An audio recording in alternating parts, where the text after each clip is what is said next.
Hello and welcome. In this video, we're going to take a look at how to create a really cool development environment for PHP applications. Our LAMP stack is going to be running inside of a virtual machine that we are going to set up from scratch.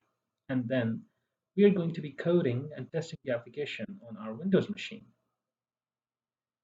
which in your case can be your Mac or maybe Linux. The concepts are going to be the same, but the code itself is going to be running inside of the virtual machine. So let's get started and see how we can put this together. The first thing that we're going to do is we're going to download an Ubuntu server image from ubuntu.com. Okay, so let's do that. So we're going to go to ubuntu.com and we're going to download. And we want to download the Ubuntu server, right? So we're going to click Ubuntu server and we're going to download the latest. Okay, so this comes with the PHP 8, and so we're going to download this. So say if you click this button, I have this already downloaded, so I'm not going to download it again. But when you click this button, it's going to start the download. Right, so it's going to give you an ISO file, which is an image file that you can use with VirtualBox, which is the second thing that we're going to install. So if you go to VirtualBox downloads, so this is the link, right? So here you can download VirtualBox for Windows, for Mac, and for Linux distributions. And there's some other operating systems too, if you want to use those. So this is going to download the VirtualBox, and once you have installed it, it's going to open up like this, right? And so once you have those two things, we're ready to move on to the next step. So I have already downloaded the Ubuntu Server ISO file and have VirtualBox installed. So let's get started.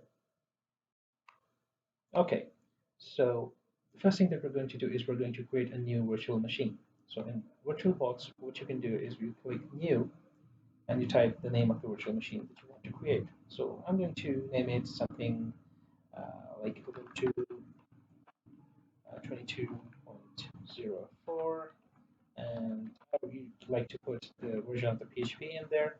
So um, so when I want to develop a PHP 8 application, I know which VM to look into. So this is the only thing that we're going to do here. You can update the path, to where this virtual machine is going to be stored, but I am fine with this. So I'm going to click next. Okay, so this is how much memory or RAM the virtual machine is going to have. So you can put we got to put like 2048, and I can even put like 4096, like 4 GB of RAM.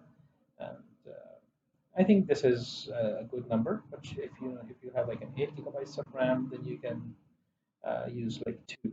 Like you can put 2048 here. So I'm going to stick with this and click next. So I'm going to keep all of the rest of the options default. Right, I think 10 GB are fine. Okay, so now this has been created. What we're going to do is we can either right click and go to settings, or you can keep it selected here and click settings. Okay, so once you are in here, you need to go to storage. And here we're going to put in our ISO file that we downloaded. So we're going to click here, choose a disk file.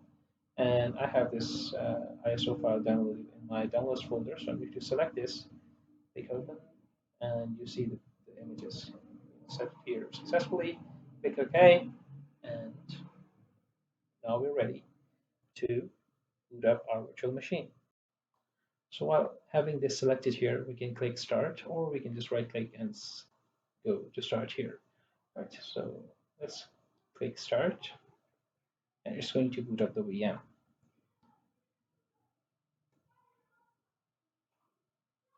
So it's going to use the ISO image that we provided to try and install, to give us options for that.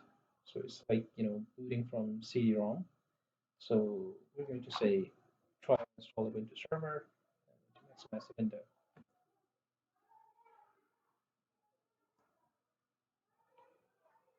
So while this is booting up, I'm going to pause the video recording, and I'm going to unpause it when we are presented with the setup.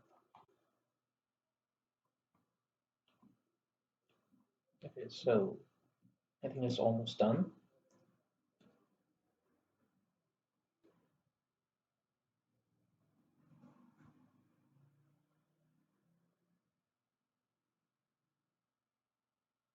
All right, so this is the setup screen. So I'm going to, you can select your language.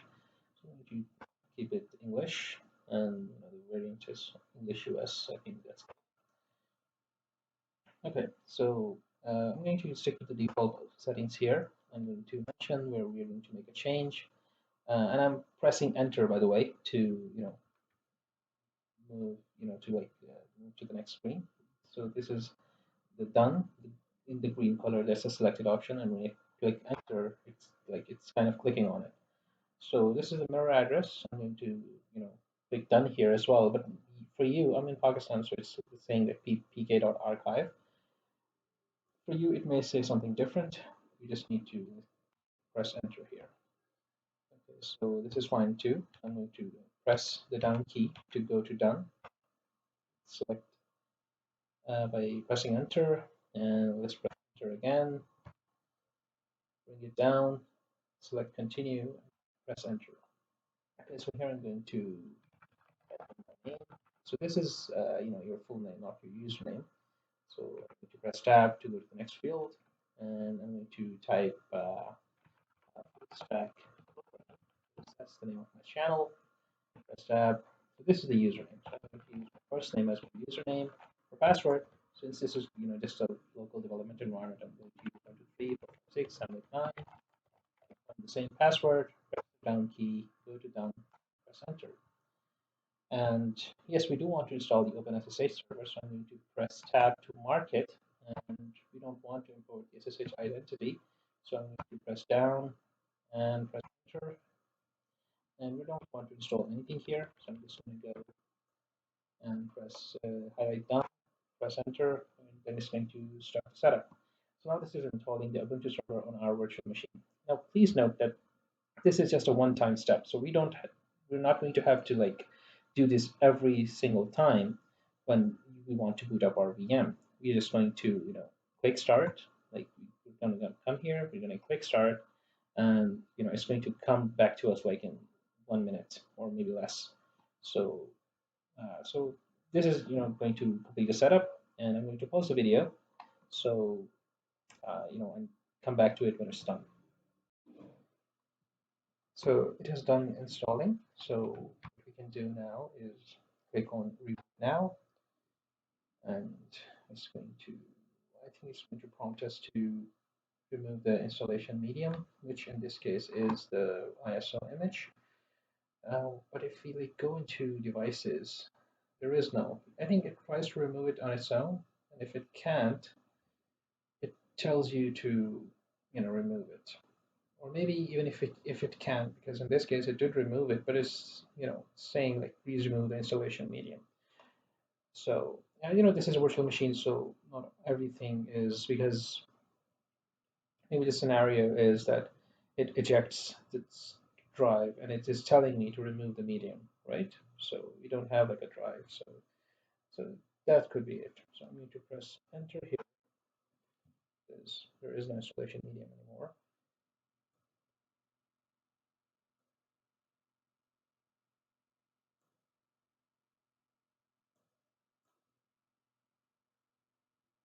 So it's going to boot up one more time.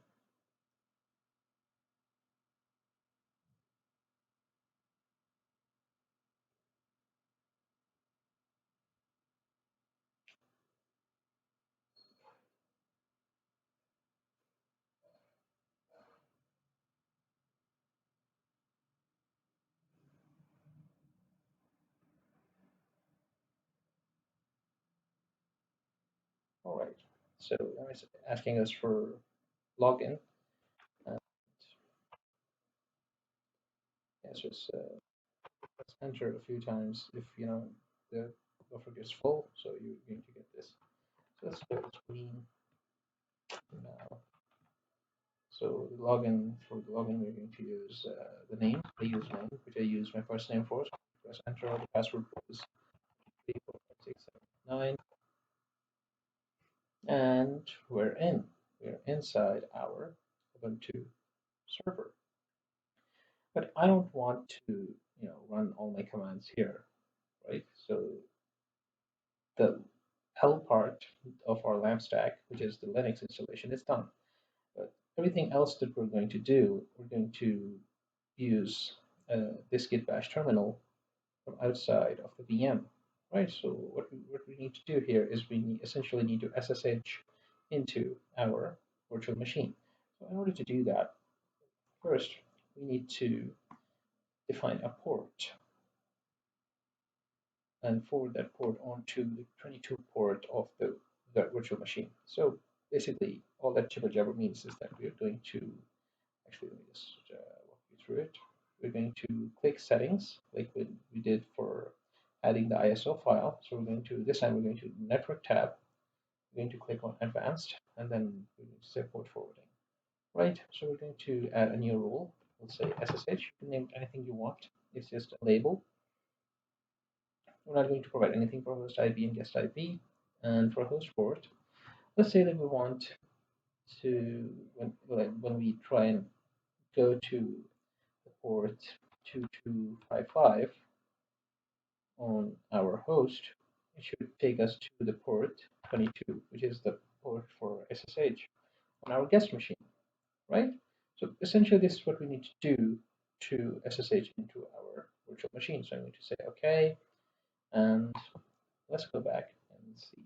Is it SSH username at 0.0.1, which is a local host, and then we're going to pass in the dash p for port, and it is 2255.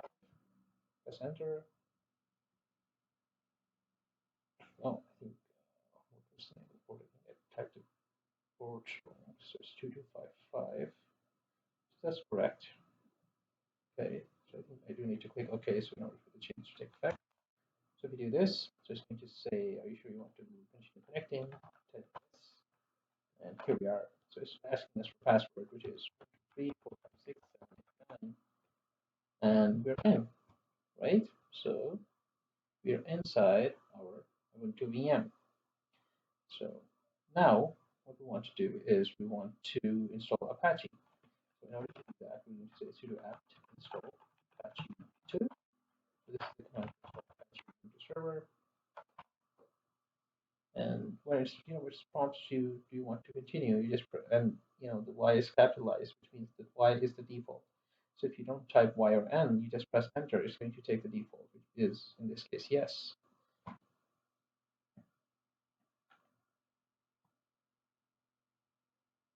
So we install Linux, and now we are installing Apache, right? So 2 down and 2 to go. Yeah, now there are 2 down, right? So Apache is installed. Now what we want to do here is we should be able to access this Apache server from our host machine, right? So in order to do that, what we want to do is maybe like have a port here that we can go to, like let's say port 888, right? So if we go here, we want this to go to the port 80, which is the HTTP port on this server that is running here. So we are going to again need to go into our network tab, into the network settings, and forward a new port. In this case, we're creating this rule for the HTTP port. The host port is 8888, and now this could be anything, right? This is just not like whatever you're using here. You just type that in. In case of SSH, you say -b this, and this is what you're going to type into the browser for accessing this web server, right? But these are the important ones because the port for SSH is 22 and the port for HTTP is 80, right? Every web server listens to one port 80 by default. So we're going to click OK. OK, so the changes are going to get saved. Now if I click refresh, it's going to go to our Ubuntu Apache 2 default page. Right, so we have installed Apache 2 successfully. Okay, so the next thing that I want to do is I want to go to our document root.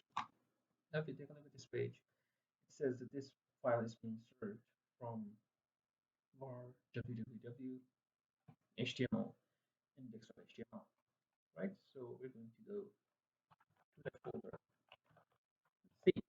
So this is, I'm going to cd in there, ls, and sure enough, there is that index.html file, right?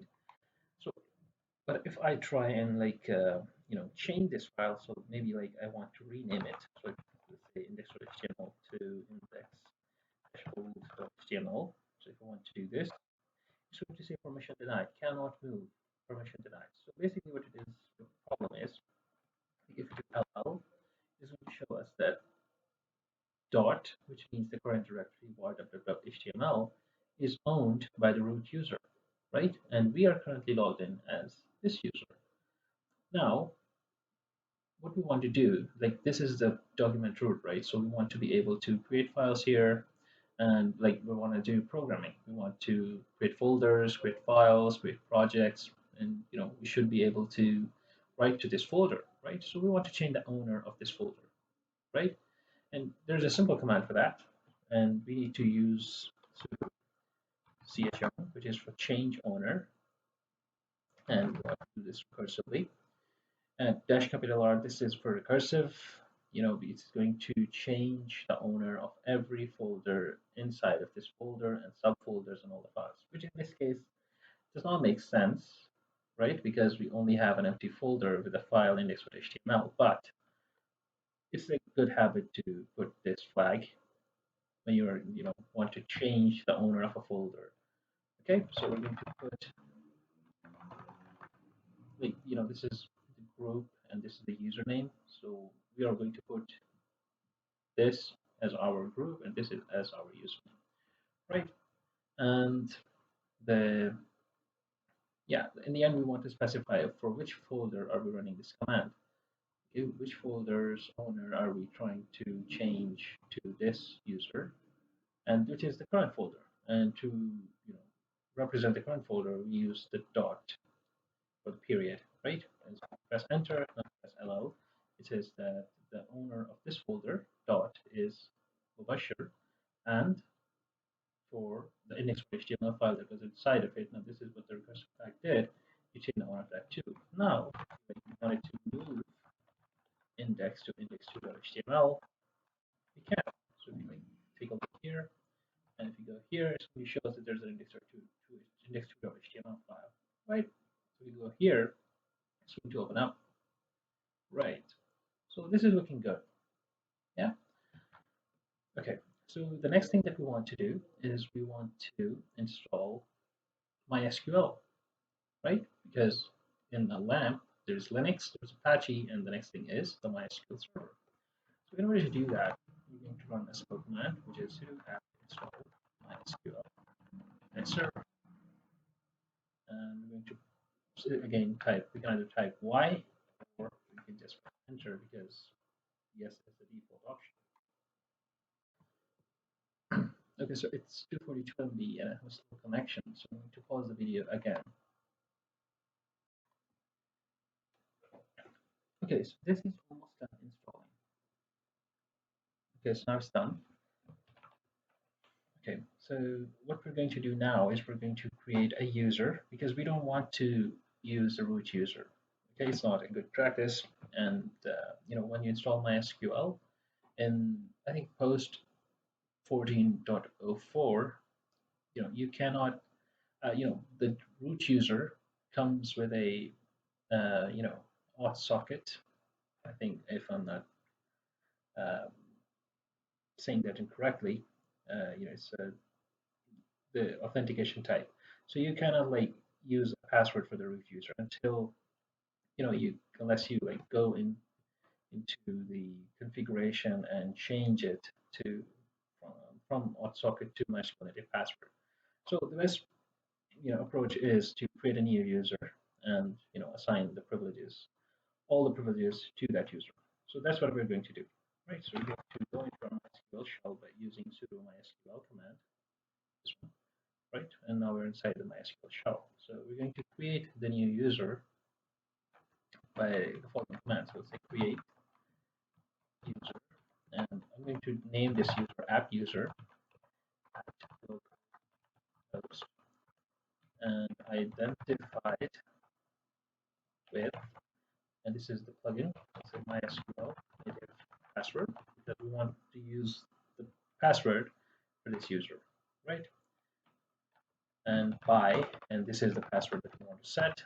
So I want to set the word password as the password for this user because this is a local environment. I don't want to like use complicated strings. Okay, so this creates the user. Now we need to assign privileges. So let's say client privileges, right? And we'll say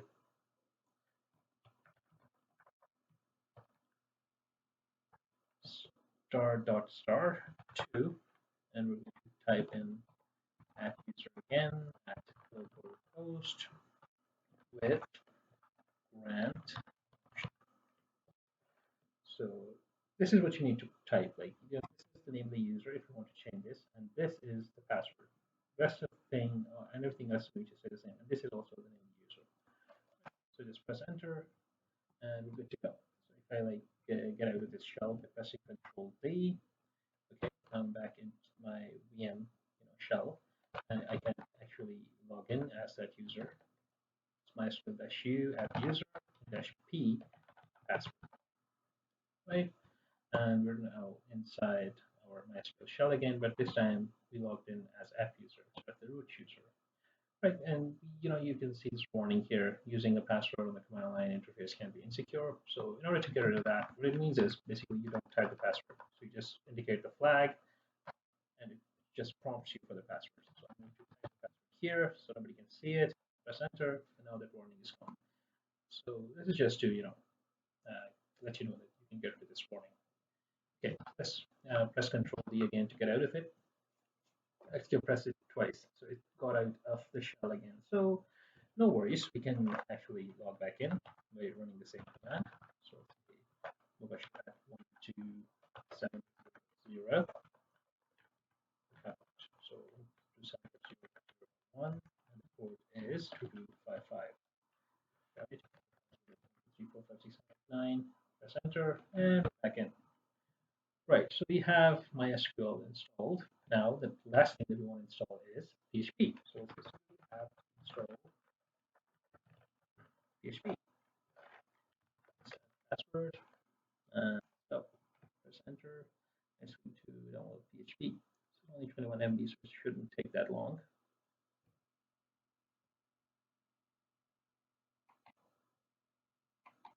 Actually, I'm just going to pause the video. Okay, so it's almost done.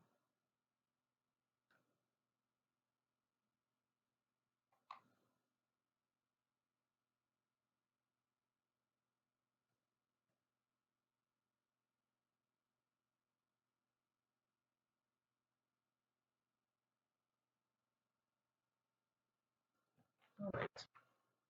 So PHP is installed. We can actually see. So type php-v, and now we can go to our document root. And ls, we have that index2.html file. Now let's create a folder here for a new project. Say we want to call it my app, right? Let's go into my app, right? And we're going to actually, you know what? We're not going to make any changes here using terminal because that is not ideal, right? We want to use like an IDE or a text editor to open this folder in, and then we want to, add new files and make changes to those files using that. So that's what is we're going to do next. Right? So I use Visual Studio Code, and it's really good, and that's what we're going to do now. So we're going to um, bring that in. So I already have that remote extension installed, but you can go to extensions, type in remote, and it will be the first extension that shows up there. This is the remote SSH extension, right? So I'm going to go to this. So you install that extension, you're going to get this button here. So I'm going to click that. It's going to say connect to host, right? So I'm going to say, well, yes, connect to host. And then we're going to say add a new host, right? Because we just installed this, this VM. So we want to connect this. So I'm going to type the command here. So it's going to say SSH at 7001 or 2255. Let's press enter, and I'm going to select this SSH config, and it's added. So I'm going to open the config, and this is the one that we just added. Right. So I'm going to change the name of the host. So this is a label, right? This is a label, and this is the actual IP address. We cannot change this, but we can change this, so we can identify it later. And I'm going to call it PHP 8 app VM, right? So I would give it a name something like this, like PHP and the Ubuntu version, but it already exists, so I'm gonna go with this. Okay, so this to make it unique and to identify it later on. Right now, let's close this, and if you go to this remote explorer, and this is the connection. So we're going to right click and say connect to host in current window. Right, and it's going to ask us for the platform. I think it asks only once. So if we're going to click Linux, and it's going to ask for password 3456, press enter. It's going to install the VS Code server onto our virtual machine home folder. This is going to happen just once. Once it is installed, every subsequent SSH is going to be super fast. Okay, so I'm going to pause the video again to give it some time to install. All right, so it is installed now. So if we open this up, it's going to say open folder. If you click this, we want to go to our www and HTML, the folder that we created, which was my app, right? If you're going to click OK, it's going to open up that folder inside our VM, that is inside our VM in this. Just asking us for our password. Let's enter 19, and I'm going to say trust, and voila, we are in our VM. Right? We are using the remote extension to establish an SSH connection to this VM folder, which is actually, let me see this here. So this is the my app folder. Right now it's empty. It's empty. Right. So I'm going to create a new file called index.php.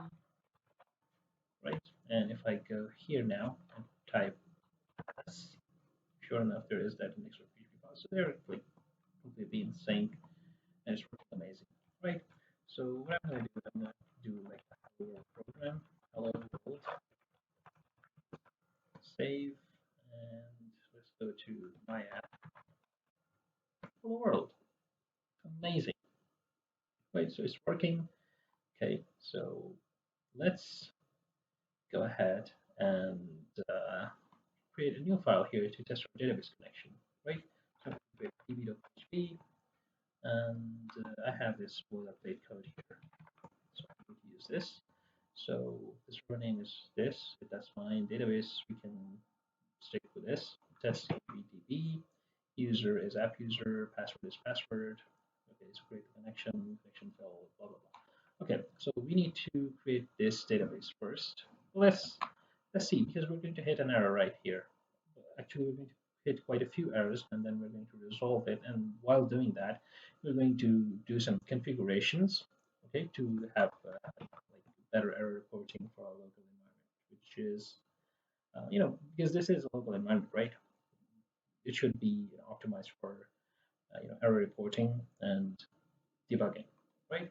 So what we're going to do is we're going to go to this file, PHP.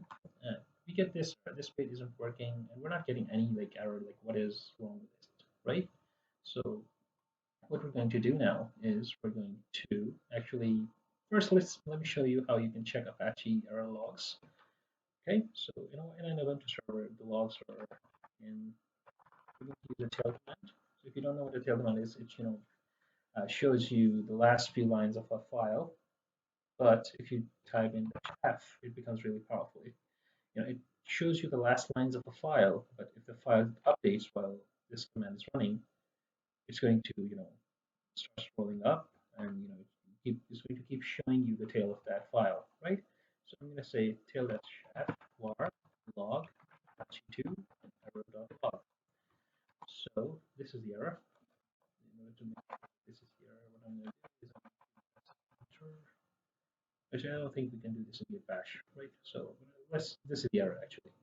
And let me just refresh the page again to make sure that this is the error. Okay, so this is the fatal error, uncaught error called to undefined function MySQL connect, right? So this is basically happening because we haven't installed the PHP MySQL extension. So there's an easy fix for this, but there is a deeper problem here that we're not getting this error, right? So this error should have been displayed and reported to the developer, which is right now me, so that I can see, okay, so this is wrong, so I need to install the extension. But I should not have to go into a log file to see the error, right? Because this is not a production environment. This will be a good way to handle like 500 errors on production, right? But it's not like an ideal way to do it in local, right? So what we're going to do is we're going to go to our php.ini file, and the location of that is going to be inside of our cd /etc slash php slash 8.1 slash Apache 2, right? So this is the php.ini file that PHP uses for Apache server. So we put into php.ini, and there are two properties that we are interested in. One is display errors, right? So in order to look for, like a word or a text, like essentially like if you want to find some text inside of a file using Vim, you type question mark. Make sure you're not in insert mode, right? You type question mark and you say display underscore errors, and here it is.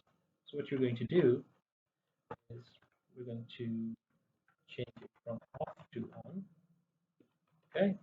And let's write it. Okay, that's what I'm afraid of. I did not use sudo in this file. So I'm going to say sudo vim php.ini. Let's look for that again. Display errors, because this folder is owned by a root user. I don't want to change the owner of this user because we don't want to actively change these files, right? So we can actually use sudo, which is going to open this as root file, root user. Display errors on, and this is the second property, error underscore reporting. And what we want to do here is we want to set this to all. And I don't want to like change the original setting, so I'm going to create a new one and say underscore all and comment out the previous one. Right? So like this. Let's do colon WQ, which is write and quit. Okay. So now if I go back and refresh, I'm still going to get the same thing. And this is because when you change the php.ini file, you do need to restart your Apache server. And to do that, there's a command, which is who service Apache to restart. And now if you go back, we should get the error. Like, this is what we wanted. Call to undefined function MySQL connect. Right. So now let's go ahead and fix that error. Okay, so I'm going to say sudo apt install php-mysql.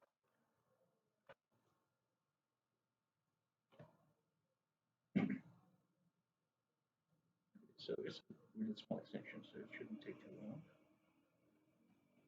And now if we like go back, and I think it's still not going to work.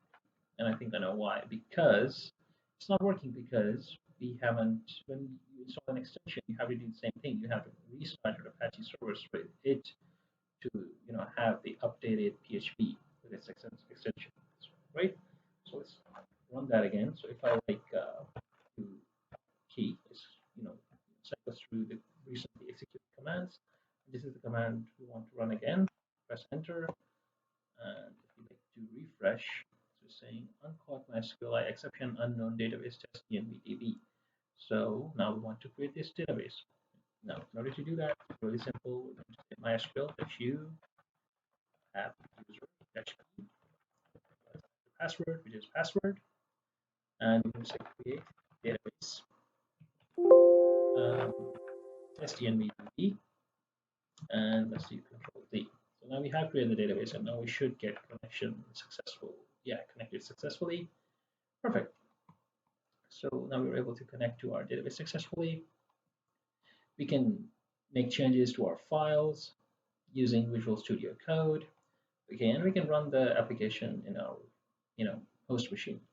So I think that this is definitely like a step up from using XAMPP, because most of the time when you deploy your PHP applications, they're running on a Linux environment, and it is ideal to, you know, to have your, the production environment, you know, on the same platform as you have your local environment. Now you can, use Docker, and I do want to create a video about that. So if want to see it, you can, let me know in the comments.